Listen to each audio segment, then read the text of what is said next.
Hello and welcome to achiever साइफ dear learners. Important MCQs की practice की series चल रही है जिसमें इंटेलिजेंस के डिफरेंट क्वेश्चंस के बारे में हम बात कर रहे हैं।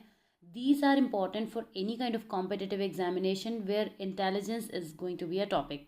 तो अगर आप बीएड एंट्रेंस, सीयूईटी या साइकोलॉजी के किसी भी क्लास के लिए एंट्रेंस की प्रिपरेशन आप कर रहे हैं तो ये एमसीक्यूज़ आपके बहुत ज़्यादा काम आने वाले हैं। तो चलिए क्विकली क्लास को बिगिन करते हैं जिसमें हम कुछ क्वेश्चन डिस्कस करेंगे और साथ ही इस पीडीएफ को आप हमारे टेलीग्राम चैनल से रिसीव करना ना भूलें, तो ये कंटेंट भी आपके पास सेव हो जाएगा। क्वेश्चन नंबर 1 है हमारे सामने स्क्रीन पर, सबसे पहले दिया गया है तो इसको पढ़ लेते हैं। Who has regarded intelligence as a capacity of the organism to adjust itself to an increasingly complex environment। यहाँ पे कुछ ऑप्शंस दिए हुए हैं। So the correct answer for this question is Spearman. Spearman was a person who has regarded intelligence as a capacity of the organism to adjust itself to an increasingly complex environment। इस statement से कई बार question घुमाकर भी बनते हैं, तो इस statement को भी ध्यान रखिएगा कि स्पीयरमैन ने इंटेलिजेंस को किस तरह से डिफाइन किया है। So you will be able to solve other questions as well. Coming to question number 2 now. Who described the composition of intelligence in terms of intellectual breadth and intellectual altitude? ये भी question है जिसको आपको ध्यान में रखना है। Arthur Jensen ने डिफाइन किया था इंटेलेक्चुअल ब्रेथ और इंटेलेक्चुअल एल्टीट्यूड की फॉर्म में इंटेलिजेंस को, जिसको उन्होंने लेवल 1 और लेवल 2 का भी नाम दिया है। तो ये दोनों ही तरीके की बातें आपको याद रखनी है कि ऑर्थर जेनसन ने इसको मेंशन किया है।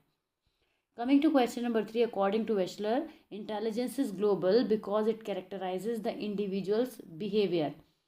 So, the behavior is considered throughout the world as the capacity to learn, as the ability to carry an abstract thinking, or as a whole. So, option D is the correct answer for this because Wechsler sees that it characterizes the individual's behavior as a whole. Coming to next question, it has been suggested that mental growth stops somewhere between the ages। तो कौन सी age gap के बीच में mental growth रुक जाती है, ये इसका हमें करेक्ट आंसर बताना है यहाँ पे। और करेक्ट आंसर है 16 एंड 20, अप टिल 20। ये भी हो सकता है कि रेंज तो 16 एंड 20 दी है, अगर ऐसे ना दिया हो रेंज में तो 20 तक भी आप आंसर मेंशन कर सकते हैं, आपको ध्यान में रखना होगा।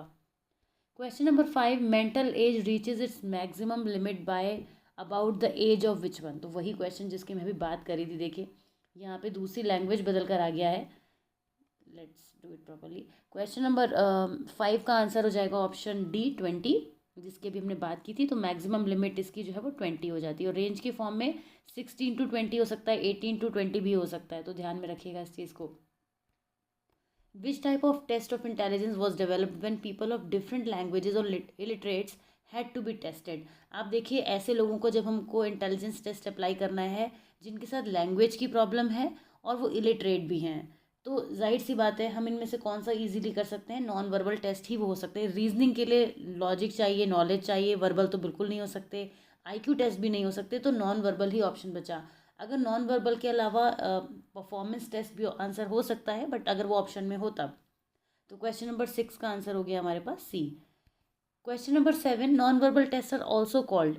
नॉन वर्बल टेस्ट को हम परफॉर्मेंस टेस्ट भी कहते हैं। ऐसा क्यों कहते हैं? वैसे तो आपने अलग अलग भी पढ़ा होगा, नॉन वर्बल टेस्ट को अलग पढ़ा होगा, परफॉर्मेंस टेस्ट को अलग पढ़ा होगा, लेकिन उन्हीं नॉन वर्बल टेस्ट को हम परफॉर्मेंस टेस्ट कह देते हैं। उसका रीज़न ये है कि जब हम उनको एक पेपर पेन पर करते हैं तो वो नॉन वर्बल टेस्ट होते हैं, राइट। या कुछ ऐसी चीज़ें जो इलिटरेट भी कर सकते हैं पेपर पेन की हेल्प से, तो वो नॉन वर्बल टेस्ट हो जाते हैं, पेपर पेंसिल टेस्ट भी कहते हैं जिनको। लेकिन जब उन्हीं को ऑब्जेक्ट के मैनिपुलेशन के साथ हम यूज़ करते हैं तो वो परफॉर्मेंस टेस्ट भी बन जाते हैं। तो नॉन वर्बल टेस्ट को हम परफॉर्मेंस टेस्ट भी कहते हैं। E.L. Thorndike's multi-factor theory of intelligence is at one extreme of the interpretation regarding the nature of which one। तो आंसर है इसका मेंटल ऑर्गेनाइजेशन, और इसको मैं आपको एक्सप्लेन कर देती हूँ कि जो थॉर्नडाइक की मल्टी फैक्टर थ्योरी है वो कहती है कि जो मेंटल ऑर्गेनाइजेशंस को कंसीडर करती है, यानी कि जब भी इंटेलिजेंस जो कंसीडर किया जाता है, इंटेलिजेंस को जब डिफाइन किया जाता है तो मेंटल ऑर्गेनाइजेशन एक एक्सट्रीम पर लिया जाता है according to E.L. Thorndike. So this is the answer of this question. Coming to the next one, the two factor and the group factor theories emerged from the methods of which one? So there are 4 options given to you and the correct answer is factor analysis। आपने पढ़ा भी होगा कि factor analysis की help से two factor theory या group factor theory को create किया गया था। The correct answer of this question is option D।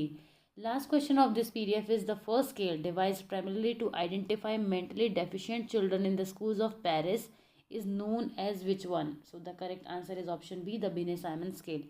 काफ़ी पॉपुलर है ये, 1905 में दिया गया था। डेट भी याद रखनी है आपको।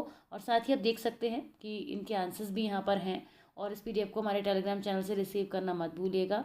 आई होप ये वीडियो आपको पसंद आया होगा, समझ में भी आया होगा। If you have found it useful, then please subscribe to the channel. Your one subscription will actually help me a lot, will motivate me a lot. So I expect this much from you all. And I will see you soon in the next video. Please like the video and please share with your friends if you find it useful. So see you very soon in the next video. Till then, take care. Bye bye.